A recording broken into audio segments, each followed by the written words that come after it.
আসসালামু আলাইকুম।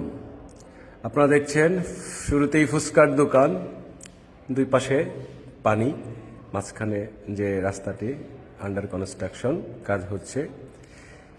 এটি হচ্ছে সেই কাঙ্ক্ষিত আমাদের টুপকারচর রৌমারী বিল, যেটি মেলান্দহ উপজেলায় অবস্থিত। আমরা আসছি এখানে ঘুরতে। তো আমরা একটি নৌকা ভাড়া করে বিলের মাঝখানে যাচ্ছি ঘোরার জন্য।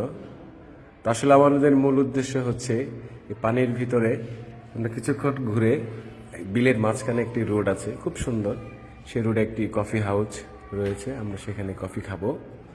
তো সেই কফি খাওয়ার উদ্দেশ্যেই আসলে আমাদের নৌকার ভ্রমণটি মূলত।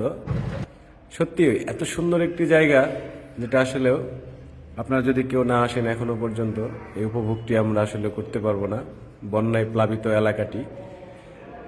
তো এই তো আমাদের সেই কফি হাউজের পাশাপাশি চলে আসছি আমরা। নৌকা থেকে নেমেই কফি খাবো। আপনারা সবাই ভালো থাকবেন।